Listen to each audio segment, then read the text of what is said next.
പൊതുവിദ്യാഭ്യാസ വകുപ്പിനു വേണ്ടി കൈറ്റ് വിക്ടേഴ്സ് അവതരിപ്പിക്കുന്ന ഫസ്റ്റ് ബെൽ ഓഡിയോ ക്ലാസ്സിലേക്ക് സ്വാഗതം. +2 ക്ലാസ്സിലെ ഫസ്റ്റ് ബെൽ പരിപാടിയുടെ തുടർച്ചയായി പരീക്ഷയ്ക്കായുള്ള ഫോക്കസ് ഏരിയ കേന്ദ്രീകരിച്ചാണ് ഇത് തയ്യാറാക്കിയിരിക്കുന്നത്. ക്ലാസ് കേൾക്കുമ്പോൾ പാഠപുസ്തകം കൂടി മുന്നിലുണ്ടാകുന്നത് ഗുണകരമായിരിക്കും. പ്രിയപ്പെട്ട കൂട്ടുകാരെ, ഏവർക്കും 2ാം വർഷ അക്കൗണ്ടൻസി വിത്ത് കമ്പ്യൂട്ടറൈസ് അക്കൗണ്ടിങ്ങിന്റെ ക്ലാസ്സിലേക്ക് സ്വാഗതം. 2 ഭാഗങ്ങളാണ് നമുക്കുള്ളത്. പാർട്ട് 1 5 ചാപ്റ്ററുകളും പാർട്ട് 2 കമ്പ്യൂട്ടറൈസ് അക്കൗണ്ടിങ്ങിൽ 6 അധ്യായങ്ങളും. പാർട്ട് 1 40 സ്കോറിനായിട്ട് 80 സ്കോറിന്റെ ചോദ്യങ്ങളാണ് പരീക്ഷയ്ക്ക് ചോദിക്കുക. കൂട്ടുകാർക്ക് ഇന്റേണൽ ചോയ്സ് ഇല്ലാതെ തന്നെ ആൻസർ ചെയ്യാവുന്നതാണ്. അതിനായി ആ ഫോക്കസ് ഏരിയയെ അടിസ്ഥാനപ്പെടുത്തിയാണ് നാം ഇന്ന് ഈ റിവിഷൻ ക്ലാസ്സിൽ കൈകാര്യം ചെയ്യുന്നത്. നമുക്ക് 1ാമത്തെ അധ്യായത്തിലേക്ക് കടക്കാം. Accounting for not for profit organisation, ലാഭേച്ഛ ഇല്ലാത്ത സ്ഥാപനങ്ങളുടെ അക്കൗണ്ടിംഗ് രീതികൾ. അംഗങ്ങളുടെ അല്ലെങ്കിൽ സമൂഹത്തിന് സേവനം ചെയ്യുക എന്ന ഉദ്ദേശത്തോടുകൂടി പ്രവർത്തിക്കുന്ന സ്ഥാപനങ്ങളെയാണ് നോട്ട് ഫോർ പ്രോഫിറ്റ് ഓർഗനൈസേഷൻ എന്ന് പറയാറുള്ളത്. നമുക്ക് പരിചയമുള്ള സ്കൂളുകൾ, ട്രേഡ് യൂണിയൻ, ആരാധനാലയങ്ങൾ, സൊസൈറ്റികൾ, ആർട്സ് ആൻഡ് സ്പോർട്സ് ക്ലബ്ബുകൾ തുടങ്ങിയവയൊക്കെ തന്നെ ഇത്തരം സ്ഥാപനങ്ങൾക്ക് ഉദാഹരണങ്ങളാണ്. അത്തരം സ്ഥാപനങ്ങളുടെ അക്കൗണ്ടുകളെ പറ്റിയാണ് നാം ഈ അധ്യായത്തിലൂടെ ചർച്ച ചെയ്യുന്നത്. ഇത്തരം സ്ഥാപനങ്ങളുടെ പൊതുവായ സവിശേഷതകൾ എന്താണ് എന്നുള്ളത് അറിയേണ്ടതായിട്ടുണ്ട്. സേവനം ചെയ്യുക എന്നുള്ളതാണ് ഇവരുടെ പ്രധാനമായിട്ടുള്ള ലക്ഷ്യം. മാത്രവുമല്ല, ഇത്തരം സ്ഥാപനങ്ങൾ ചാരിറ്റബിൾ ട്രസ്റ്റുകളായിട്ടോ സൊസൈറ്റികളായിട്ടോ ഒക്കെയാണ് രൂപീകൃതമായിട്ടുണ്ടാവുക. ഇവയെ നടത്തിപ്പ് ഒരു മാനേജിംഗ് കമ്മിറ്റി അല്ലെങ്കിൽ എക്സിക്യൂട്ടീവ് കമ്മിറ്റി, അവിടുത്തെ അംഗങ്ങൾ തെരഞ്ഞെടുക്കപ്പെട്ട ഇത്തരം കമ്മിറ്റികളായിരിക്കും ഇതിന്റെ നടത്തിപ്പ് ചെയ്യാറുള്ളത്. ഇത്തരം സ്ഥാപനങ്ങളുടെ എല്ലാ വരുമാനവും ക്യാപിറ്റൽ ഫണ്ട് അല്ലെങ്കിൽ ജനറൽ ഫണ്ട് എന്ന് പറയുന്ന ഒരു ഫണ്ടിലേക്കാണ് മുതൽ കൂട്ടാറുള്ളത്. ഇതൊക്കെയാണ് ഇത്തരം സ്ഥാപനങ്ങളുടെ പൊതുവായ സവിശേഷതകൾ. അറിഞ്ഞിരിക്കേണ്ട കാര്യമാണ്. മറ്റൊരു കാര്യം ഈ ചാപ്റ്ററിൽ നിന്ന് പ്രത്യേകമായിട്ട് ഹൈലൈറ്റ് ചെയ്യേണ്ടത് ഇത്തരം സ്ഥാപനങ്ങളുടെ നോട്ട് ഫോർ പ്രോഫിറ്റ് ഓർഗനൈസേഷൻസിന്റെ അക്കൗണ്ടിംഗ് റെക്കോർഡുകളെ പറ്റിയാണ്. പ്രധാനമായിട്ടും 3 കാര്യങ്ങളാണ് അവരുടെ അക്കൗണ്ടിംഗ് റെക്കോർഡുകൾ ഉള്ളത്. 1 receipt and payment account, 2 income and expenditure account, 3 balance sheet. Receipt and payment account എന്ന് പറയുന്നത് നമുക്ക് പരിചയമുള്ള ബിസിനസിന്റെ ക്യാഷ് ബുക്കിന് സമാനമാണ്. ഇതൊരു സമ്മറി ഓഫ് ക്യാഷ് ബുക്കാണ്. ഇവിടേക്ക് സ്ഥാപനത്തിലെ എല്ലാ റെസീപ്റ്റ് ആൻഡ് പേയ്മെന്റുകളും ഓഫ് ക്യാഷ് ആണ് രേഖപ്പെടുത്താറുള്ളത്. 2ാമത്തേത് income and expenditure account. It is similar to profit and loss account prepared by a business organisation. നാം മുൻകാലങ്ങളിൽ പരിചയപ്പെട്ടിട്ടുള്ള ബിസിനസ് സ്ഥാപനങ്ങളുടെ പ്രോഫിറ്റ് ആൻഡ് ലോസ് അക്കൗണ്ടിന് സമാനമാണ് നോട്ട് ഫോർ പ്രോഫിറ്റ് ഓർഗനൈസേഷന്റെ ഇൻകം ആൻഡ് എക്സ്പെൻഡിച്ചർ അക്കൗണ്ട് എന്ന് പറയുന്നത്. All revenue items relating to the current period are shown in this account. Receipt and payment അക്കൗണ്ടിനെ പോലെയല്ല അവിടെ എല്ലാ ടൈപ്പ് ഓഫ് ഐറ്റംസും രേഖപ്പെടുത്തുമായിരുന്നുവെങ്കിൽ ഇൻകം ആൻഡ് എക്സ്പെൻഡിച്ചർ അക്കൗണ്ടിൽ ഏതാണോ കറന്റ് പീരീഡ് ആ പീരീഡിലെ റവന്യൂ ഐറ്റംസ് മാത്രമേ ഉൾപ്പെടുത്താറുള്ളൂ. ഇതിന്റെ ഫോർമാറ്റ് എന്ന് പറയുന്നത് 2 വശങ്ങൾ, debit side, credit side. Debit സൈഡിനെ എക്സ്പെൻഡിച്ചർ സൈഡ് എന്ന് പറയും. എക്സ്പെൻഡിച്ചർ എമൗണ്ട്, ഇൻകം എമൗണ്ട് എന്നുള്ളതാണ് ഇതിന്റെ ഫോർമാറ്റ്. എല്ലാ റവന്യൂ എക്സ്പെൻഡിച്ചറുകളും ഇതിന്റെ ഡെബിറ്റ് സൈഡിൽ രേഖപ്പെടുത്തും. എല്ലാ റവന്യൂ ഇൻകംസും ഇതിന്റെ ക്രെഡിറ്റ് സൈഡിൽ രേഖപ്പെടുത്തും. വ്യത്യാസം: ഇൻകം കൂടുതലും എക്സ്പെൻസ് കുറവുമാണെങ്കിൽ ഡിഫറൻസിനെ സർപ്ലസ് എന്നും, നേരെ മറിച്ചാണെങ്കിൽ ഡിഫറൻസിനെ ഡെഫിസിറ്റ് എന്നും പറയും. ഒന്നുകൂടിയുണ്ട് ബാലൻസ് ഷീറ്റ്. നമ്മളത് തൽക്കാലം ഹൈലൈറ്റ് ചെയ്യുന്നില്ല. പിന്നെ ഇവിടെ നിന്ന് അത്യാവശ്യമായിട്ട് അറിഞ്ഞിരിക്കേണ്ട മറ്റൊരു കാര്യം differences between receipt and payment account and income and expenditure account. Receipt and payment അക്കൗണ്ടും ഇൻകം ആൻഡ് എക്സ്പെൻഡിച്ചർ അക്കൗണ്ടും തമ്മിലുള്ള വ്യത്യാസം എന്തൊക്കെയാണ്? നാം 1-2 കാര്യങ്ങൾ ഇപ്പോൾ തന്നെ പറഞ്ഞിട്ടുണ്ടായിരുന്നു. Receipt and payment account cash ബുക്കിന്റെ സമ്മറിയാണ്. ഇൻകം ആൻഡ് എക്സ്പെൻഡിച്ചർ അക്കൗണ്ട് എന്ന് പറയുന്നത് പ്രോഫിറ്റ് ആൻഡ് ലോസ് അക്കൗണ്ടിനെ പോലെയാണ്. റെസീപ്റ്റ് ആൻഡ് പേയ്മെന്റ് അക്കൗണ്ടിൽ എല്ലാത്തരം ഐറ്റംസും രേഖപ്പെടുത്താറുണ്ട്. ഇൻകം ആൻഡ് എക്സ്പെൻഡിച്ചർ അക്കൗണ്ടിൽ റവന്യൂ ഐറ്റംസ് മാത്രമേ രേഖപ്പെടുത്തൂ. തുടങ്ങിയ ഡിഫറൻസ് കൃത്യമായിട്ടും കൂട്ടുകാർ ഓർത്തു വെക്കേണ്ടതായിട്ടുണ്ട്. അതുപോലെ തന്നെ ഇവിടെ ഗൗരവമായിട്ട് കാണേണ്ട ഒരു കാര്യമാണ് ഇൻകം ആൻഡ് എക്സ്പെൻഡിച്ചർ അക്കൗണ്ടിൽ ഒരു പ്രധാനപ്പെട്ട ഇൻകം ഐറ്റമാണ് സബ്സ്ക്രിപ്ഷൻ. ഇൻകം ആൻഡ് എക്സ്പെൻഡിച്ചർ അക്കൗണ്ടിൽ സബ്സ്ക്രിപ്ഷന്റെ എമൗണ്ട് എങ്ങനെ രേഖപ്പെടുത്തും എന്ന് കണ്ടുപിടിക്കാനായിട്ടുള്ള കാര്യവും ഫോക്കസ് ഏരിയയിൽ ഹൈലൈറ്റ് ചെയ്യുന്നുണ്ട്. അതുകൂടി അറിഞ്ഞിരിക്കുക. ഞാൻ നേരത്തെ പറഞ്ഞു, ഇൻകം ആൻഡ് എക്സ്പെൻഡിച്ചർ എത്രയാണോ ഇത്തവണത്തേക്ക് അർഹതപ്പെട്ട സബ്സ്ക്രിപ്ഷന്റെ എമൗണ്ട് അതാണ് രേഖപ്പെടുത്തേണ്ടത്, അല്ലാതെ കിട്ടിയത് എത്ര എന്നുള്ളതല്ല. അതിനായിട്ട് ഇത്തവണ കിട്ടിയ സബ്സ്ക്രിപ്ഷന്റെ കൂടെ ക്ലോസിംഗ് ഔട്ട്സ്റ്റാൻഡിംഗ് ആഡ് ചെയ്യുകയും ഓപ്പണിംഗ് ഔട്ട്സ്റ്റാൻഡിംഗ് ലെസ് ചെയ്യുകയും ചെയ്യേണ്ടതായിട്ടുണ്ട്. ആരുടെ? സബ്സ്ക്രിപ്ഷന്റെ ക്ലോസിംഗ് ഔട്ട്സ്റ്റാൻഡിംഗ് ആഡ് ചെയ്ത് ഓപ്പണിംഗ് ഔട്ട്സ്റ്റാൻഡിംഗ് ലെസ് ചെയ്യണം. അതുപോലെ തന്നെ സബ്സ്ക്രിപ്ഷന്റെ opening received in advance add ചെയ്ത് closing received in advance less ചെയ്യുമ്പോൾ കിട്ടുന്ന എമൗണ്ട് ആണ് ഇൻകം ആൻഡ് എക്സ്പെൻഡിച്ചർ അക്കൗണ്ടിന്റെ ഇൻകം സൈഡിൽ കാണിക്കേണ്ട സബ്സ്ക്രിപ്ഷന്റെ എമൗണ്ട് എന്ന് പറയുന്നത്. ഒരിക്കൽ കൂടി സബ്സ്ക്രിപ്ഷൻ റിസീവ്ഡിന്റെ കൂടെ 2 കാര്യങ്ങൾ ആഡ് ചെയ്യേണ്ടതായിട്ടുണ്ട്. ക്ലോസിംഗ് ഔട്ട്സ്റ്റാൻഡിംഗ് ഓഫ് സബ്സ്ക്രിപ്ഷനും ആഡ് ചെയ്യണം, opening received in advance of സബ്സ്ക്രിപ്ഷനും ആഡ് ചെയ്യണം. എന്തൊക്കെയാണ് ലെസ് ചെയ്യേണ്ടത്? ഓപ്പണിംഗ് ഔട്ട്സ്റ്റാൻഡിംഗും ലെസ് ചെയ്യണം, ക്ലോസിംഗ് റിസീവ്ഡ് ഇൻ അഡ്വാൻസും ലെസ് ചെയ്യണം. ഇത് കഴിഞ്ഞ് കിട്ടുന്ന എമൗണ്ട് ആണ് ഇൻകം ആൻഡ് എക്സ്പെൻഡിച്ചർ അക്കൗണ്ടിന്റെ ഇൻകം സൈഡിൽ സബ്സ്ക്രിപ്ഷൻ എന്ന ഹെഡിൽ കാണിക്കാറുള്ളത്. ഈ ചാപ്റ്ററിൽ നിന്നും ഇത്രയും കാര്യങ്ങളാണ് നാം അറിഞ്ഞിരിക്കേണ്ടത്. നമുക്ക് 2ാമത്തെ ചാപ്റ്ററിലേക്ക് കടക്കാം. 2ാമത്തെ ചാപ്റ്റർ പാർട്ട്ണർഷിപ്പിന്റെ ബേസിക് കോൺസെപ്റ്റ് എന്നുള്ളതാണ്. എന്താണ് പാർട്ട്ണർഷിപ്പ്? ഓർക്കുന്നുണ്ടാവും കൂട്ടുകാർ, ഫസ്റ്റ് ഇയർ ബിസിനസ് സ്റ്റഡീസിൽ പഠിച്ച കാര്യമാണ്. Voluntary association of 2 or more persons, 2 അതിലധികമോ ആളുകൾ ഒത്തുചേർന്ന് ബിസിനസ് ചെയ്യുന്നതിനെയാണ് നാം പങ്കാളിത്ത ബിസിനസ് എന്ന് പറയുന്നത്. പങ്കാളിത്ത ബിസിനസിന്റെ പ്രത്യേകതകൾ എന്തൊക്കെയാണെന്ന് അറിഞ്ഞിരിക്കണം. മിനിമം 2 അതിലധികമോ ആളുകളെങ്കിലും ഉണ്ടാകണം. അവിടെ ഒരു എഗ്രിമെന്റ് ഉണ്ടാകേണ്ടതായിട്ടുണ്ട്. പിന്നെ അവരുടെ ഒത്തുചേരൽ ഒരു ബിസിനസ് ചെയ്യുന്നതിനായിട്ടായിരിക്കണം. ബിസിനസ് എന്നുള്ളതാണ് അടുത്ത പ്രത്യേകത. മറ്റൊരു പ്രത്യേകത നമുക്കൊക്കെ അറിയുന്നത് തന്നെയാണ് ഷെയറിംഗ് ഓഫ് പ്രോഫിറ്റ്. പ്രോഫിറ്റോ ലോസോ ഷെയർ ചെയ്യുന്ന എന്നുള്ളതും ഇത്തരം ബിസിനസിന്റെ മറ്റൊരു പ്രത്യേകതയാണ്. Liability of partners is unlimited. പാർട്ട്ണർഷിപ്പിലെ പാർട്ട്നേഴ്സിന്റെ ലയബിലിറ്റി അൺലിമിറ്റഡ് ആണെന്നുള്ളതും പാർട്ട്ണർഷിപ്പിന്റെ മറ്റൊരു സവിശേഷതയാണ്. ഈ ചാപ്റ്ററിന് അടുത്തറിഞ്ഞിരിക്കേണ്ടത് പാർട്ട്ണർഷിപ്പ് ഡീഡ് എന്താണെന്ന് അറിയണം, അതിന്റെ കണ്ടന്റുകളും അറിയണം. മറ്റൊന്ന്, പാർട്ട്ണർഷിപ്പ് ഡീഡ് ഇല്ലാത്ത ബിസിനസ്സുകൾക്ക് ബാധകമായ പൊതുവായ നിയമങ്ങൾ എന്താണെന്നും അറിഞ്ഞിരിക്കണം. പ്രോഫിറ്റും ലോസും തുല്യമായിട്ട് വീതം വെക്കുക. എങ്ങനെയാണെങ്കിൽ പാർട്ട്ണർഷിപ്പ് ഡീഡ് ഇല്ലെങ്കിൽ partners are not entitled to get interest on capital, salary, commission etcetera.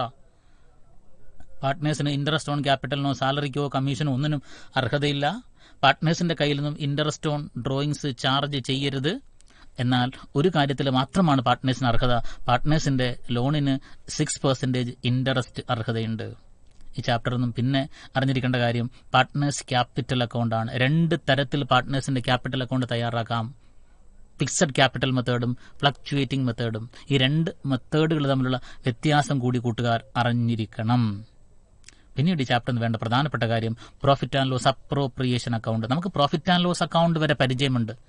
എന്നാൽ ഇവിടെ പ്രോഫിറ്റ് ആൻഡ് ലോസ് അക്കൗണ്ടും കഴിഞ്ഞ് കുറച്ചുകൂടി മുന്നോട്ട് പോകേണ്ടതായിട്ടുണ്ട്. ഒരു പാർട്ട്ണർഷിപ്പ് ബിസിനസിന്റെ പ്രോഫിറ്റ് കണ്ടുപിടിച്ചാൽ മാത്രം പോരാ, കണ്ടുപിടിക്കപ്പെട്ട പ്രോഫിറ്റിനെ പാർട്ട്നേഴ്സിന് എങ്ങനെ ഡിവൈഡ് ചെയ്യണം എന്നുകൂടി നിർണ്ണയിക്കേണ്ടതായിട്ടുണ്ട്. അതിനായിട്ട് തയ്യാറാക്കുന്ന അക്കൗണ്ടിനെയാണ് profit and loss appropriation account എന്ന് പറയുന്നത്. ഈ ചാപ്റ്ററിൽ നിന്ന് ഗൗരവമായിട്ട് പരിഗണിക്കേണ്ട മറ്റൊരു കാര്യമാണ് പ്രോഫിറ്റ് ആൻഡ് ലോസ് അപ്രോപ്രിയേഷൻ അക്കൗണ്ടിന്റെ പ്രിപ്പറേഷൻ. ഒരു കാര്യം കൂടി ഈ ചാപ്റ്ററിന്, calculation of interest on capital. പാർട്ട്നേഴ്സിന്റെ ഇൻട്രസ്റ്റ് ഓൺ ക്യാപിറ്റൽ കണ്ടുപിടിക്കുന്ന കാര്യവും ഈ ചാപ്റ്ററിന് ഓർത്തു വെക്കുക. നമുക്ക് അടുത്ത ചാപ്റ്ററിലേക്ക് കിടക്കാം. 3ാമത്തെ ചാപ്റ്റർ ഏറ്റവും പ്രധാനപ്പെട്ട ചാപ്റ്ററാണ്. വെയിറ്റേജ് വൈസ് ഏറ്റവും. Reconstitution of partnership firm, admission of A partner. ഒരു പാർട്ട്ണർഷിപ്പ് ബിസിനസിന്റെ എഗ്രിമെന്റിൽ ഏതെങ്കിലും തരത്തിലുള്ള മാറ്റത്തോടു കൂടി ബിസിനസ് പ്രവർത്തിക്കുന്നുവെങ്കിൽ ദാറ്റ് ചേഞ്ചിനെ പറയുന്ന പേരാണ് റീകോൺസ്റ്റിറ്റ്യൂഷൻ. റീകോൺസ്റ്റിറ്റ്യൂഷന്റെ സാഹചര്യങ്ങൾ ഏതൊക്കെയാണ്?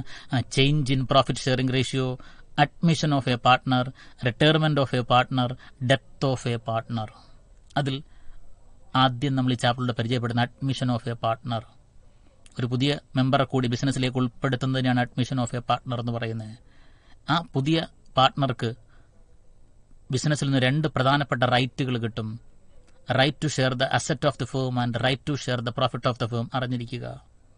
അഡ്മിഷൻ സമയത്ത് അക്കൗണ്ടിങ്ങിൽ എന്തൊക്കെ കാര്യങ്ങളിലാണ് ക്രമീകരണങ്ങൾ വേണ്ടത്? അതാണ് ഏറ്റവും പ്രധാനപ്പെട്ട കാര്യം. 5 കാര്യങ്ങളാണ് പ്രധാനമായിട്ടും അഡ്മിഷൻ സമയത്ത് അക്കൗണ്ടിങ്ങിൽ ക്രമീകരണങ്ങൾ ആവശ്യമായിട്ട് വരിക. 1, change in profit sharing ratio എന്ന ഹെഡിൽ calculation of new ratio and sacrificing ratio. New ratio കണ്ടുപിടിക്കണം. പുതിയ ആളും കൂടി വന്നതിന് ശേഷമുള്ള എല്ലാവരുടെയും കൂടി റേഷ്യോ കണ്ടുപിടിക്കണം. അടുത്തത് സാക്രിഫൈസിംഗ് റേഷ്യോ.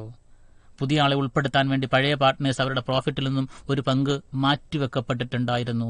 അതിന്റെ റേഷ്യോയെ പറയുന്നവരാണ് സാക്രിഫൈസിംഗ് റേഷ്യോ. സാക്രിഫൈസിംഗ് റേഷ്യോ ആണെന്ന് നമ്മൾ ഇക്വേഷൻ ഒക്കെ പഠിച്ചല്ലോ. എന്തായിരുന്നതു? Old ratio minus new ratio. മറ്റൊന്ന് ചാപ്റ്ററിന് ഗൗരവമായിട്ട് കാണേണ്ടത് ഗുഡ് വില്ലിന്റെ കാൽക്കുലേഷനും അതിന്റെ വാല്യുവേഷനുമാണ്. എന്താണ് ഗുഡ്വിൽ എന്നറിയണം, ഒരു ബിസിനസിന്റെ ഗുഡ്വിലിനെ നിശ്ചയിക്കുന്ന ഘടകങ്ങൾ ഏതൊക്കെയാണെന്നറിയണം. അതോടൊപ്പം തന്നെ ഈ കണ്ടുപിടിക്കപ്പെട്ട ഗുഡ്വിലിനെ അഡ്മിഷൻ സമയത്ത് എങ്ങനെ ട്രീറ്റ് ചെയ്യുമെന്നും അറിയണം. എന്താണ് goodwill, value of reputation of A firm. ഒരു ബിസിനസിന്റെ ഗുഡ്വിലിനെ സ്വാധീനിക്കുന്ന ഘടകങ്ങൾ ഏതൊക്കെയാണെന്ന് അറിയണം. എന്തൊക്കെയായിരുന്നു?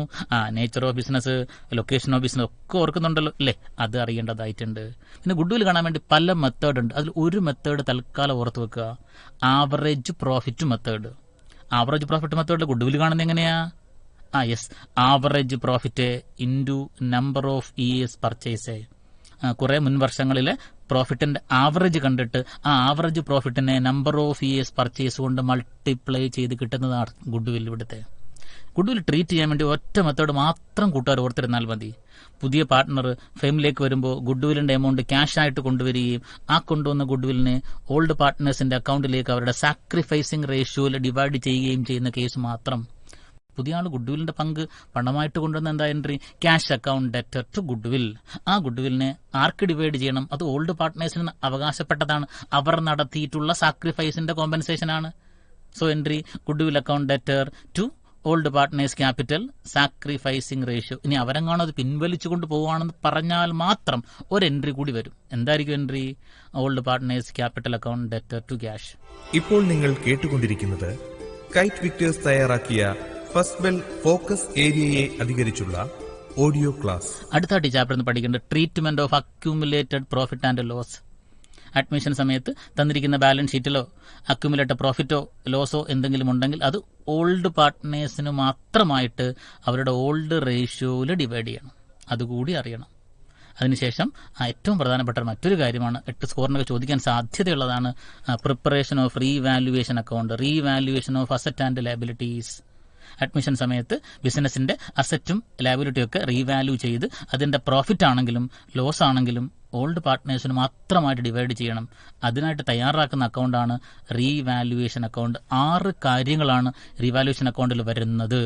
അസറ്റ് കൂടുന്നത്, അസറ്റ് കുറയുന്നത്, ലയബിലിറ്റി കൂടുന്നത്, ലയബിലിറ്റി കുറയുന്നത്, അൺറിക്കോർഡഡ് അസറ്റ്, പിന്നെയോ അൺറിക്കോർഡഡ് ലയബിലിറ്റി. ഇതിൽ ഏതൊക്കെയാണോ ബിസിനസിന് ഗെയിൻ അതെല്ലാം റിവാല്യൂഷൻ അക്കൗണ്ടിന്റെ ക്രെഡിറ്റ് സൈഡിൽ കാണിക്കുക, ഏതൊക്കെയാണോ ബിസിനസിന് ലോസ് അതെല്ലാം റിവാല്യൂഷൻ അക്കൗണ്ടിന്റെ ഡെബിറ്റ് സൈഡിൽ കാണിക്കുക. വ്യത്യാസം കാണുക, ഒന്നുകിൽ പ്രോഫിറ്റ് ആയിരിക്കും അല്ലെങ്കിൽ ലോസ് ആയിരിക്കും. അത് ഓൾഡ് പാർട്ട്നേഴ്സിന് ഓൾഡ് റേഷ്യോയിൽ ഡിവൈഡ് ചെയ്യുക. ഇത്രയും കാര്യങ്ങളാണ് ഈ ചാപ്റ്ററിൽ നിന്ന് കൂട്ടുകാർ ശ്രദ്ധിക്കേണ്ടത്. നമുക്ക് 4ാമത്തെ അധ്യായത്തിലേക്ക് കടക്കാം. Part 1 reconstitution of firm, retirement and death of A partner. Admission എന്ന് വെച്ചാൽ ബിസിനസ്സിലേക്ക് ഒരു പുതിയ ആൾ വരികയാണെന്നുണ്ടെങ്കിൽ റിട്ടയർമെന്റിലൂടെ ബിസിനസ്സിൽ നിന്നും ഒരു പാർട്ട്ണർ പുറത്തു പോവുകയാണ്. അങ്ങനെ പുറത്തു പോകുന്ന പാർട്ട്ണറെ ഔട്ട് ഗോയിങ് പാർട്ട്ണർ എന്നാണ് പറയാറുള്ളത്. ഒരു പാർട്ട്ണർ പുറത്തു പോയി കഴിഞ്ഞാൽ അതിന്റെ ഭാഗമായിട്ട് അക്കൗണ്ടിങ്ങിൽ എന്തൊക്കെ ക്രമീകരണങ്ങൾ വേണം? നേരത്തെ പറഞ്ഞ എല്ലാ ക്രമീകരണങ്ങളും ഇവിടെയും ആവശ്യമായിട്ട് വരും. ന്യൂ പ്രോഫിറ്റ് ഷെയറിംഗ് റേഷ്യോ കാണാം. ഇവിടെ പുതിയൊരു റേഷ്യോയും കൂടി കാണേണ്ടതായിട്ടുണ്ട്, ഗെയിനിങ് റേഷ്യോ. എന്താ ഗെയിനിങ് റേഷ്യോ? പുറത്തുപോയ അല്ലെ പിരിഞ്ഞുപോയ പാർട്ട്ണറുടെ പ്രോഫിറ്റ് കൂടി ഇനി നിലവിലുള്ള പാർട്ട്നേഴ്സ് നേടുകയാണ്. അവർ എങ്ങനെയാണോ അത് വീതം വെച്ചെടുത്തത് അതിന്റെ റേഷ്യോയെ പറയുന്ന പേരാണ് ഗെയിനിങ് റേഷ്യോ. പിന്നീട് treatment of goodwill, revaluation of asset and liabilities, distribution of accumulated profit and loss, ഇതൊക്കെ നാം കഴിഞ്ഞ അധ്യായത്തിലും പരിചയപ്പെട്ട കാര്യമാണെന്ന് കൂട്ടുകാർ ഓർക്കുന്നുണ്ടല്ലോ. മറ്റൊന്ന് settlement of amount due to the retiring partner or deceased partner. പിരിഞ്ഞു പോകുന്ന ആൾക്ക് അല്ലെങ്കിൽ മരണപ്പെട്ട ആൾക്ക് പിരിഞ്ഞു പോകുന്ന സമയത്ത് ഈ ബിസിനസ്സിൽ നിന്ന് കൊടുക്കാനുള്ള എമൗണ്ട് എത്രയാണെന്ന് കണ്ടുപിടിച്ച് അത് സെറ്റിൽ ചെയ്യേണ്ടതായിട്ടുണ്ട്. അതാണ് പ്രധാനപ്പെട്ട മറ്റൊരു കാര്യം. അതിനായിട്ട് ആ റിട്ടയറിംഗ് പാർട്ട്ണറുടെ ക്യാപിറ്റൽ അക്കൗണ്ട് തയ്യാറാക്കേണ്ടതായിട്ടുണ്ട്. റിട്ടയറിംഗ് പാർട്ട്ണറുടെ ക്യാപിറ്റൽ അക്കൗണ്ട് തയ്യാറാക്കുമ്പോൾ അതിന്റെ ബാലൻസ് ആയിട്ട് വരുന്ന എമൗണ്ട് ആണ് റിട്ടയറിംഗ് പാർട്ട്ണർക്ക് ഈ ബിസിനസ്സിൽ നിന്നും കിട്ടാനുള്ള നെറ്റ് ക്ലെയിം എന്ന് പറയുന്നത്. അത് 3 തരത്തിൽ പരിഹരിക്കാം, 3 തരത്തിൽ സെറ്റിൽ ചെയ്യാം. ബിസിനസിന്റെ കയ്യിൽ സഫീഷ്യന്റ് ആയ ക്യാഷ് ബാലൻസ് ഉണ്ടെങ്കിൽ ആ നെറ്റ് ക്ലെയിം സെറ്റിൽ ചെയ്യാൻ വേണ്ടിയിട്ട് അതിന് നേരെ ക്യാഷ് എന്ന് എഴുതുക. ഇപ്പൊ ക്യാഷ് കൊടുത്ത് സെറ്റിൽ ചെയ്യുകയാണെങ്കിൽ entry retiring partners capital account debtor to cash account. പലപ്പോഴും ബിസിനസിന്റെ കയ്യിൽ അത്രയും ലിക്വിഡ് ക്യാഷ് കാണണമെന്നില്ല. അങ്ങനെയാണെങ്കിൽ അതിനെ ലോണായിട്ട് കണക്കാക്കാറുണ്ട്. അങ്ങനെ ലോണായിട്ട് കണക്കാക്കുകയാണെങ്കിൽ ആ നെറ്റ് ക്ലെയിമിന്റെ നേരെ എഴുതേണ്ടത് റിട്ടയറിംഗ് പാർട്ട്നേഴ്സ് ലോൺ അക്കൗണ്ട് എന്നാണ്. അപ്പോൾ entry retiring partners capital account debtor to retiring partners loan account. ഒരു കേസ് കൂടി വരാം, രണ്ടിന്റെയും കൂടി കോമ്പിനേഷൻ, കുറച്ച് പണം ഉടൻ തന്നെ കൊടുക്കാം, ബാക്കിയുള്ളതിനെ ലോണായിട്ടും കണക്കാക്കാം. അപ്പോൾ entry returning partners capital account debtor to cash, എത്രയാണോ ക്യാഷ് ഇപ്പോൾ കൊടുത്തത് അത്, to returning partners loan account, എത്രയാണോ ലോണായിട്ട് കണക്കാക്കിയത്. ഈ ചാപ്റ്ററിൽ നിന്നും പ്രധാനപ്പെട്ട ഒരു മേഖല റിട്ടേണിംഗ് പാർട്ട്ണറുടെ ലോൺ അക്കൗണ്ട് തയ്യാറാക്കാൻ വേണ്ടിയിട്ടുള്ളതാണ്. അത് കൂട്ടുകാരൊന്ന് പരിചയപ്പെടുക. ഇത്രയും കാര്യങ്ങളാണ് ഈ ചാപ്റ്ററിൽ നിന്ന് നമുക്ക് കൂടുതൽ ഗൗരവമുള്ളതായിട്ടുള്ളത്. നമുക്ക് ഈ പാർട്ട് 1 5ാമത്തെ അധ്യായത്തിലേക്ക് കടക്കാം. Dissolution of partnership. Dissolution of partnership നാം പരിചയപ്പെട്ട കാര്യമാണ്. നേരത്തെ പഠിച്ച എല്ലാ ചാപ്റ്ററിലും നാം പരിചയപ്പെട്ടത് ഡിസൊല്യൂഷൻ ഓഫ് പാർട്ട്ണർഷിപ്പ് എന്ന ടൈമാണ്. ഏതെങ്കിലും തരത്തിലുള്ള എഗ്രിമെന്റിലൂടെ ബിസിനസ് വീണ്ടും കണ്ടിന്യൂ ചെയ്യുന്ന അവസ്ഥയാണ് ഡിസൊല്യൂഷൻ ഓഫ് പാർട്ട്ണർഷിപ്പ് എന്ന് പറയുന്നത്. എന്നാൽ മറ്റൊന്നുണ്ട്, ഡിസൊല്യൂഷൻ ഓഫ് ഫേം. ഒരു പാർട്ട്ണർഷിപ്പ് ബിസിനസ് എന്നേക്കുമായിട്ട് അടച്ചു പൂട്ടുന്നതിനെയാണ് ഡിസൊല്യൂഷൻ ഓഫ് ഫേം എന്ന് പറയുന്നത്. Complete disclosure of A partnership firm, അതിനാണ് ഡിസൊല്യൂഷൻ ഓഫ് പാർട്ട്ണർഷിപ്പ് ഫേം എന്ന് പറയുന്നത്. അപ്പോൾ തീർച്ചയായിട്ടും എങ്ങനെയൊക്കെയാണ് ഒരു പാർട്ട്ണർഷിപ്പ് ഫേമിനെ അടച്ചു പൂട്ടാൻ സാധിക്കുന്നത്? അതിനെ മോഡ്സ് ഓഫ് ഡിസൊല്യൂഷൻ എന്ന് പറയും. 5 രീതിയിൽ ഒരു പാർട്ട്ണർഷിപ്പ് ബിസിനസിനെ അടച്ചു പൂട്ടാൻ സാധിക്കുന്നതാണ്. 1 dissolution by agreement, 2 compulsory dissolution, 3 dissolution on the happening of certain contingencies, 4 dissolution by notice, 5 dissolution by court. ഈ 5 സാഹചര്യങ്ങളെ modes of dissolution of partnership അല്ല പാർട്ട്ണർഷിപ്പ് ഫേം ആണ്. ഡിസൊല്യൂഷൻ ഓഫ് പാർട്ട്ണർഷിപ്പ് എന്ന് വെച്ചാൽ മാറ്റം എന്തോ സംഭവിച്ചു, പക്ഷേ ബിസിനസ് വീണ്ടും പ്രവർത്തിക്കും. എന്നാൽ ഡിസൊല്യൂഷൻ ഓഫ് പാർട്ട്ണർഷിപ്പ് ഫേം ആണെങ്കിൽ ആ ബിസിനസ് എന്നേക്കുമായിട്ട് അവസാനിക്കുന്നു. ഈ പറഞ്ഞ 5 രൂപത്തിലാണ് ഒരു പാർട്ട്ണർഷിപ്പ് ബിസിനസിനെ അവസാനിപ്പിക്കാൻ സാധിക്കുന്നത്. തീർച്ചയായിട്ടും ഈ ചാപ്റ്ററിൽ നിന്ന് അറിഞ്ഞിരിക്കേണ്ട ഒരു കാര്യമാണ് differences between dissolution of partnership and dissolution of firm. അറിഞ്ഞിരിക്കേണ്ട കാര്യം തന്നെയാണ്. ഇനി ഡിസൊല്യൂഷൻ ഓഫ് ഫേമിന്റെ സമയത്ത് തയ്യാറാക്കേണ്ട അക്കൗണ്ടുകൾ ഏതൊക്കെയാണെന്ന് അറിയണം. ഇതുവരെ പരിചയപ്പെട്ട ഒരു അക്കൗണ്ടിംഗ് സ്ട്രക്ചർ അല്ല ഡിസൊല്യൂഷൻ ഓഫ് പാർട്ട്ണർഷിപ്പ് ഫേമിന്റെ സമയത്തുള്ളത്. ഇവിടെ realisation account, partners capital account, പിന്നെ ക്യാഷ് അക്കൗണ്ട് അല്ലെങ്കിൽ ബാങ്ക് അക്കൗണ്ട് ആണ്. ഇവിടെ ബാലൻസ് ഷീറ്റ് ഒന്നുമില്ല, ബിസിനസ് വീണ്ടും ഇല്ല, പിന്നെന്തിനാണ് ബാലൻസ് ഷീറ്റ്? അപ്പോൾ അതിലെ പുതിയൊരു അക്കൗണ്ടാണ് റിയലൈസേഷൻ അക്കൗണ്ട്. ബിസിനസിന്റെ അസറ്റും ബിസിനസ് അടച്ചു പൂട്ടുമ്പോഴേ ബിസിനസിന്റെ അസറ്റും ലയബിലിറ്റിയും ഒക്കെ തന്നെ റിയലൈസ് ചെയ്ത് അത് പേ ഓഫ് ചെയ്യാൻ വേണ്ടി തയ്യാറാക്കുന്ന അക്കൗണ്ടാണ് റിയലൈസേഷൻ അക്കൗണ്ട്. അപ്പോൾ റിയലൈസേഷൻ അക്കൗണ്ടിന്റെ തയ്യാറാക്കുന്ന കാര്യം കൂട്ടുകാർ ഈ ഏരിയയിൽ നിന്നും ഓർത്തു വെക്കുക. അപ്പോൾ അങ്ങനെ 5 ചാപ്റ്റർ നാം ഏകദേശം ഫോക്കസ് ഏരിയയെ അടിസ്ഥാനപ്പെടുത്തി വളരെ കാര്യമായിട്ടല്ലെങ്കിലും പരിചയപ്പെട്ടു. 40 സ്കോറിനാണ് ഇവിടെ നിന്നും ആൻസർ ചെയ്യേണ്ടത്. ഞാൻ നേരത്തെ പറഞ്ഞിരുന്നു 80 സ്കോറിന്റെ ചോദ്യം ഈ ഏരിയയിൽ നിന്ന് കൂട്ടുകാർക്ക് ഉണ്ടാകും. കൂട്ടുകാർക്ക് അത് ഏത് രീതിയിൽ വേണമെങ്കിലും ആൻസർ ചെയ്യാം. ഇപ്പോൾ നിങ്ങൾ കേട്ടുകൊണ്ടിരിക്കുന്നത് കൈറ്റ് വിക്ടേഴ്സ് തയ്യാറാക്കിയ ഫസ്റ്റ് ബെൽ ഫോക്കസ് ഏരിയയെ അധികരിച്ചുള്ള ഓഡിയോ ക്ലാസ്. നാം ഇതിന്റെ 2ാമത്തെ പാർട്ടിലേക്ക് കിടക്കാണ്. കമ്പ്യൂട്ടറൈസ് അക്കൗണ്ടിംഗ് പാർട്ടാണ്. ഈ കമ്പ്യൂട്ടറൈസ് അക്കൗണ്ടിംഗ് പാർട്ടിൽ കൂട്ടുകാർക്കായിട്ട് 20 സ്കോറിന്റെ ചോദ്യമാണുള്ളത്. 20 സ്കോറിന്റെ ചോദ്യത്തിനായിട്ട് 40 സ്കോറിന്റെ ചോദ്യങ്ങൾ ചോദിക്കാം. 6 അധ്യായങ്ങളാണ് അതിനായിട്ടുള്ളത്. ഇതൊരു പ്രാക്ടിക്കൽ ഏരിയയും കൂടിയാണ്. പ്രാക്ടിക്കലൊക്കെ കൂട്ടുകാർക്ക് 40 സ്കോറിന്റെ പ്രാക്ടിക്കൽ കൂടിയുണ്ട്. അതുകൂടി കൂട്ടുകാർ ഓർത്തു വെക്കുക. 1ാമത്തെ അധ്യായം പാർട്ട് 2 കമ്പ്യൂട്ടേഴ്സ് അക്കൗണ്ടിംഗിൽ overview of computers accounting system എന്നുള്ളതാണ്. എന്താണ് കമ്പ്യൂട്ടറൈസ് അക്കൗണ്ടിംഗ് സിസ്റ്റം?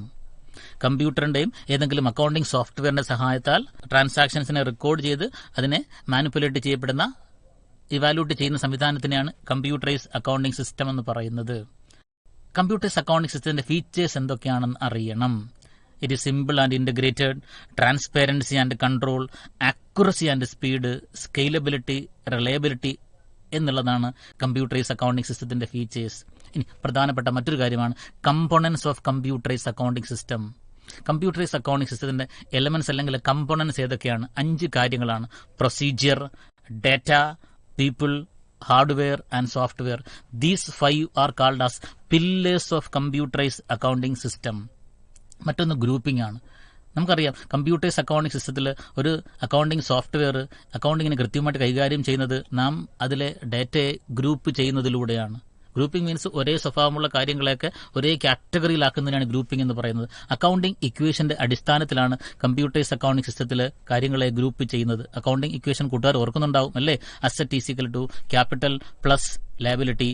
അതിന്റെ കൂടെ തന്നെ റവന്യൂവിനെ ആഡ് ചെയ്യുകയും എക്സ്പെൻസസിനെ മൈനസ് ചെയ്യുകയും ചെയ്യുമായിരുന്നു. മറ്റൊരു പ്രധാനപ്പെട്ട ഏരിയ ചാപ്റ്റർ എന്ന് ഉള്ളത് കോഡിഫിക്കേഷനാണ്. അപ്പോൾ നാം ഗ്രൂപ്പിങ്ങിലൂടെ കാര്യങ്ങളെ ഗ്രൂപ്പ് ചെയ്തു. ആ ഗ്രൂപ്പ് ചെയ്ത കാര്യങ്ങളെ ഈ സോഫ്റ്റ്വെയറിന് പരിചയപ്പെടുത്തുന്നത് വിവിധ കോഡുകളായിട്ടാണ്. അങ്ങനെ കോഡ് അസൈൻ ചെയ്യുന്നതിനെയാണ് കോഡിഫിക്കേഷൻ എന്ന് പറയുന്നത്. നമുക്ക് 3 തരം കോഡുകളുണ്ട്. ഒന്നാമത്തേത് സീക്വൻഷ്യൽ കോഡുകൾ. നമ്പറുകളെയോ ആൽഫബറ്റുകളെയോ തുടർച്ചയായ രീതിയിൽ നമ്പർ കൊടുക്കുന്ന അസൈൻ ചെയ്യുന്നതിനെയാണ് സീക്വൻഷ്യൽ കോഡുകൾ എന്ന് പറയുന്നത്. 001, 002, 003 ഇങ്ങനെ കോൺസിക്യൂട്ടീവായ രീതിയിൽ നമ്പറുകളെയോ അല്ലെങ്കിൽ ABC എന്ന ക്രമത്തിൽ ആൽഫബറ്റുകളെയോ അസൈൻ ചെയ്തുകൊണ്ട് കോഡിംഗ് കൊടുക്കുന്നതിനെയാണ് സീക്വൻഷ്യൽ കോഡുകൾ എന്ന് പറയുന്നത്. മറ്റൊന്നുണ്ട് ബ്ലോക്ക് കോഡ്. ഒരു റേഞ്ച് ഓഫ് നമ്പേഴ്സിനെ ഒരു പർട്ടിക്കുലർ ഏരിയയ്ക്കായിട്ട് കോഡായിട്ട് അസൈൻ ചെയ്യും. അതിനെയാണ് ബ്ലോക്ക് കോഡ് എന്ന് പറയുന്നത്. ഉദാഹരണമായിട്ടൊരു ഇലക്ട്രോണിക് ഷോപ്പിൽ 1 മുതൽ 99 വരെയുള്ള നമ്പറുകളെ ടിവിക്ക് മാത്രമായിട്ട് അസൈൻ ചെയ്യുന്നു. ആ ഷോപ്പിൽ തന്നെ 100 മുതൽ 199 വരെയുള്ളതിനെ എയർ കണ്ടീഷണർ മാത്രമായിട്ട് അസൈൻ ചെയ്യുന്നു. അത്തരം കോഡിങ്ങിനെയാണ് ബ്ലോക്ക് കോഡുകൾ എന്ന് പറയുന്നത്. മറ്റൊന്നുണ്ട് ന്യൂമോണിക് കോഡ്. എന്താണ്? അബ്രീവിയേഷൻസ് അല്ലെങ്കിൽ സിംബൽസിനെ കൂട്ടുകാർക്കൊക്കെ കേട്ടെങ്കിൽ ഓർമ്മയുണ്ടാവില്ലേ? നമ്മൾ തിരുവനന്തപുരം എന്നുള്ളതിന് പകരം TVM എന്ന് പറയും അല്ലേ?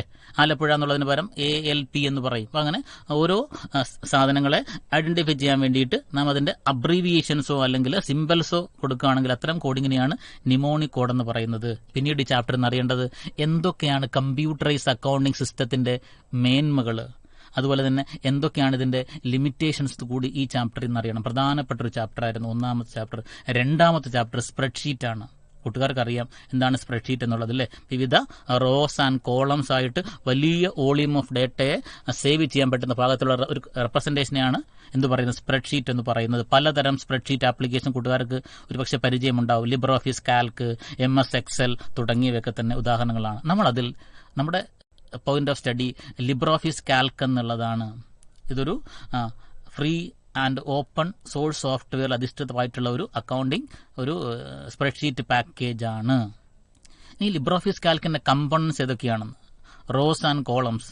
റോസ് എന്താണ് അറിയാമല്ലേ? Rows and columns, cell, range തുടങ്ങിയ കാര്യങ്ങളെ പറ്റിയും കൂട്ടുകാർ അറിയേണ്ടതായിട്ടുണ്ട്. പിന്നെ ചില സ്പ്രെഡ്ഷീറ്റ് ഓപ്പറേഷൻസ് ഒക്കെ പറ്റി അറിഞ്ഞിരിക്കണം. എങ്ങനെ ഒരു വർക്ക്ഷീറ്റ് സേവ് ചെയ്യാം? എന്താണ് വർക്ക് ഷീറ്റ് എന്ന് പറയുന്നത്? നമുക്കൊരു നോട്ട്ബുക്ക് പോലെ, നോട്ട്ബുക്കിലെ പല പേജുകൾ പോലെ നമ്മളൊരു സ്പ്രെഡ്ഷീറ്റ് ആപ്ലിക്കേഷനിലേക്ക് ലോഗിൻ ചെയ്യുമ്പോൾ അല്ലെങ്കിൽ എൻ്റർ ചെയ്യുമ്പോൾ നമുക്ക് കിട്ടുന്നത് ഒരു വർക്ക് ഷീറ്റാണ്. നമുക്ക് ഒരു വർക്ക് ബുക്കിലേക്ക് എത്ര ഷീറ്റുകൾ വേണമെങ്കിലും ആഡ് ചെയ്യാവുന്നതാണ്. ഒന്നിൽ കൂടുതൽ വർക്ക് ഷീറ്റുകൾ ചേരുമ്പോൾ അത് വർക്ക് ബുക്കായിട്ട് മാറും. അപ്പോൾ എങ്ങനെയാണ് സ്പ്രെഡ്ഷീറ്റിൽ ഒരു വർക്ക്ഷീറ്റിനെ സേവ് ചെയ്യുന്നത്, ക്ലോസ് ചെയ്യുന്നത്, ആഡ് ചെയ്യുന്നത്, ഡിലീറ്റ് ചെയ്യുന്നത്, റീനെയിം ചെയ്യുന്നത് എന്നുള്ള കാര്യങ്ങളും കൂടി അറിഞ്ഞിരിക്കുക. പിന്നീട് സെൽ റെഫറൻസ് അല്ലെങ്കിൽ സെൽ അഡ്രസ്സ്. ഒരു സെല്ലിനെ ഐഡന്റിഫൈ ചെയ്യപ്പെടുന്നത് അതിന്റെ കോളൻ നമ്പരും റോ നമ്പരും ചേർത്തുകൊണ്ടാണ്. 3 തരം സെല്ലുകളുണ്ട്, സെൽ റെഫറൻസുകളുണ്ട്. Relative cell reference, absolute cell reference, mixed cell reference. ഇതിനെ കൂടി അറിഞ്ഞിരിക്കുക. പ്രധാനമായിട്ടും മറ്റൊന്നാണ് വേണ്ടത് ഈ ചാപ്റ്ററിൽ നിന്നും. സ്പ്രെഡ്ഷീറ്റിലെ ഡിഫറന്റ് സ്പ്രെഡ്ഷീറ്റ് ഫംഗ്ഷൻസ് ഉണ്ട്. പ്രീസെറ്റ് ഫോർമുലാസിനെ പറഞ്ഞ പേരാണ് ഫംഗ്ഷൻസ്. പലതരം ഫംഗ്ഷൻസ് ഉണ്ട്. Date and time function, mathematical function, logical function, statistical function, lookup and reference function, financial function. പല ഫംഗ്ഷൻസ് ഉണ്ട്. ഓരോ ഫംഗ്ഷൻസും അറിയണം. ആദ്യം ഡേറ്റ് ആൻഡ് ടൈം ഫംഗ്ഷൻ. പ്രധാനപ്പെട്ട ഡേറ്റ് ആൻഡ് ടൈം ഫംഗ്ഷൻസ് ഏതൊക്കെയാണെന്ന് ഒന്ന് ലിസ്റ്റ് ചെയ്യുക. Today function, now function, date value തുടങ്ങിയവയൊക്കെ പ്രധാനപ്പെട്ട ഡേറ്റ് ആൻഡ് ടൈം ഫംഗ്ഷൻസ് ആണ്. അതുപോലെ തന്നെ നമ്മുടെ ഫോക്കസ് ഏരിയയിലുള്ള ഒരു ഫംഗ്ഷനാണ് സ്റ്റാറ്റിസ്റ്റിക്കൽ ഫംഗ്ഷൻ. ഏതൊക്കെയാണ് പ്രധാനപ്പെട്ട സ്റ്റാറ്റിസ്റ്റിക്കൽ ഫംഗ്ഷൻസ് എന്നറിയണം. ആവറേജ്, മിൻ, മാക്സ്, കൗണ്ട് പലതരത്തിലുണ്ട്. Count A, count blank, count if. ഇവ ഓരോന്നും കൂടി എന്താണെന്ന് അറിയേണ്ടതായിട്ടുണ്ട്. മറ്റൊന്ന് ലോജിക്കൽ ഫംഗ്ഷനാണ്. ലോജിക്കൽ ഫംഗ്ഷന്റെ കാറ്റഗറിയിൽ വരുന്നതാണ് if, nested if, and, or. നാം ഇതുവരെ 3 ഫംഗ്ഷനെ പരിചയപ്പെട്ടു. ഡേറ്റ് ആൻഡ് ടൈം ഫംഗ്ഷനിൽ വരുന്ന ഫംഗ്ഷൻസ് ഏതൊക്കെയാണെന്ന് പറഞ്ഞു. സ്റ്റാറ്റിസ്റ്റിക്കൽ ഫംഗ്ഷനിൽ വരുന്ന ഫംഗ്ഷൻസ് ഏതൊക്കെയാണെന്ന് പറഞ്ഞു. ലോജിക്കൽ ഫംഗ്ഷനിൽ വരുന്ന ഫംഗ്ഷൻസ് ഏതൊക്കെയാണെന്ന് പറഞ്ഞു. മറ്റൊരു പ്രധാനപ്പെട്ട ഫംഗ്ഷനാണ് മാത്തമാറ്റിക്കൽ ഫംഗ്ഷൻ. സമ്മീഫ്, റൗണ്ട് തുടങ്ങിയവയൊക്കെയാണ് പ്രധാനപ്പെട്ട മാത്തമാറ്റിക്കൽ ഫംഗ്ഷൻ. തീർച്ചയായിട്ടും ഫംഗ്ഷനെ പറ്റിയുള്ള ഒരു നല്ല അറിവ് ഈ ചാപ്റ്ററിന്, ഈ 2 ചാപ്റ്ററാണ് ഏറ്റവും ഫോക്കസ് ഏരിയയിൽ പ്രാധാന്യമുള്ളത്. ഇപ്പോൾ നിങ്ങൾ കേട്ടുകൊണ്ടിരിക്കുന്നത് കൈറ്റ് വിക്ടേഴ്സ് തയ്യാറാക്കിയ ഫസ്റ്റ് ബെൽ ഫോക്കസ് ഏരിയയെ അധികരിച്ചുള്ള ഓഡിയോ ക്ലാസ്. 3ാമത്തെ ചാപ്റ്ററിലേക്ക് നമുക്ക് കടക്കാം. Use of spreadsheet in business application. നാം നേരത്തെ പരിചയപ്പെട്ട സ്പ്രെഡ്ഷീറ്റിനെ ബിസിനസ് ആപ്ലിക്കേഷൻസിൽ ഉപയോഗിക്കാറുണ്ട്. പല കാര്യങ്ങൾക്ക് ഏറ്റവും പ്രധാനമായിട്ട് ഉപയോഗിക്കാറുള്ളത് പേറോൾ അക്കൗണ്ടിങ്ങിന് വേണ്ടിയിട്ടാണ്. നമ്മുടെ സ്ഥാപനത്തിലെ ജീവനക്കാരുടെ ശമ്പള വേതന വ്യവസ്ഥകൾ തയ്യാറാക്കുന്നതിനായിട്ടാണ് ഇതിനെ ഉപയോഗപ്പെടുത്താറുള്ളത്. ഒരു ജീവനക്കാരന്റെ ശമ്പളത്തിൽ 2 കാര്യങ്ങളാണുള്ളത്. ഏണിങ്സും ഉണ്ട്, ഡിഡക്ഷൻസും ഉണ്ട്. എന്തൊക്കെയാണോ ജീവനക്കാരന്റെ ശമ്പളത്തിനെ കൂട്ടുന്ന കാര്യങ്ങൾ അതിനൊക്കെ ഏണിങ്സ് എന്ന് പറയും. Basic pay, DA, house rent allowance, transport allowance, ഇതൊക്കെ തന്നെ ഏണിങ്സിന്റെ കൂട്ടത്തിൽ വരും. ഈ ഏണിങ്സ് എല്ലാം കൂടി കൂട്ടുന്നതാണ് ഒരു ജീവനക്കാരന്റെ ആകെ ശമ്പളം അല്ലെങ്കിൽ ഗ്രോസ് പേ എന്ന് പറയുന്നത്. ഒരിക്കലും ഒരു ജീവനക്കാരന് ഒരു മാസം ഒരിക്കലും ഈ ആകെ ശമ്പളം കയ്യിൽ കിട്ടണമെന്നില്ല. ഓരോ മാസത്തെയും ശമ്പളത്തിൽ നിന്നും ചില കിഴിവുകൾ നിർബന്ധമായിട്ട് നടത്താറുണ്ട്. ഒരു ജീവനക്കാരന്റെ ശമ്പളത്തിൽ നിന്നും എന്തൊക്കെയാണോ കുറവുകൾ വരുത്താറുള്ളത് അതിനെ ഡിഡക്ഷൻസ് എന്ന് പറയും. എന്തൊക്കെ വരാൻ ഡിഡക്ഷൻസ്? പ്രൊവിഡന്റ് ഫണ്ടിലേക്ക് മാറ്റാം, ടാക്സ് പിടിക്കാം, എന്തെങ്കിലും ലോൺ ഉണ്ടെങ്കിൽ അതിന്റെയൊക്കെ റിക്കവറി നടത്താം. അപ്പൊ എന്തൊക്കെ ഡിഡക്ഷൻസ് ആണോ നടത്തപ്പെടുന്നത് അതിന്റെ എല്ലാം കൂടി സമ്മിനെ ഗ്രോസ് പേയിൽ നിന്നും മൈനസ് ചെയ്യുമ്പോഴാണ് ആ ജീവനക്കാരന്റെ കയ്യിൽ കിട്ടുന്ന ശമ്പളം കിട്ടുന്നത്. അതിനെ നെറ്റ് പേ എന്നാണ് പറയുക. അപ്പൊ പേറോൾ അക്കൗണ്ടിംഗ് ആണ് ബിസിനസ്സിൽ സ്പ്രെഡ്ഷീറ്റിന്റെ ഏറ്റവും പ്രധാനപ്പെട്ട ഒരു ആപ്ലിക്കേഷൻ. മറ്റൊന്ന് അസറ്റ് അക്കൗണ്ടിംഗ് ആണ്. കൂട്ടുകാർ ഫസ്റ്റ് ഇയർ പരിചയപ്പെട്ട ഡിപ്രീസിയേഷൻ കാണുന്നതിനായിട്ട് വളരെ എഫക്റ്റീവായിട്ട് ഉപയോഗിക്കുന്ന 2 സ്പ്രെഡ്ഷീറ്റ് ആപ്ലിക്കേഷൻസ് ഉണ്ട്. DB ഫംഗ്ഷനും SLN ഫംഗ്ഷനും. നാം പരിചയപ്പെട്ട സ്ട്രെയിറ്റ് ലൈൻ മെത്തേഡിലെ ഡിപ്രീസിയേഷൻ കാണുന്നതിന് പകരമായിട്ട് ഇവിടെ ഒരു ഡിപ്രീസിയേഷൻ കാണാൻ വേണ്ടിയിട്ട് സ്പ്രെഡ്ഷീറ്റിൽ ഒരു ഫംഗ്ഷൻ ഉണ്ട്. ആ ഫംഗ്ഷന്റെ പേരാണ് SLN ഫംഗ്ഷൻ. അതുപോലെ തന്നെ നാം പരിചയപ്പെട്ട ഡിമിനിഷിംഗ് ബാലൻസ് മെത്തേഡിൽ ഡിപ്രീസിയേഷൻ കാണുന്നതിനായിട്ട് ഒരു ഫംഗ്ഷൻ ഇവിടെയുണ്ട്. ആ ഫംഗ്ഷനെ DB ഫംഗ്ഷൻ എന്നും പറയും. മറ്റൊരു കാര്യം, ലോൺ റീപേയ്മെന്റ് ഷെഡ്യൂൾ തയ്യാറാക്കാൻ വേണ്ടിയിട്ടും ഈ സ്പ്രെഡ്ഷീറ്റ് ആപ്ലിക്കേഷനെ ഉപയോഗിക്കാറുണ്ട്. നാം 4ാമത്തെ ചാപ്റ്ററിലേക്ക് കടക്കുകയാണ്. സ്പ്രെഡ്ഷീറ്റുമായിട്ട് ബന്ധപ്പെട്ട് തന്നെയാണ് ചാർട്ട് ആൻഡ് ഗ്രാഫ്. പലതരം ചാർട്ടുകളുണ്ട്. Column chart, bar chart, pie chart, doughnut chart. ഇവ എന്തൊക്കെയാണെന്ന് അറിഞ്ഞിരിക്കുക.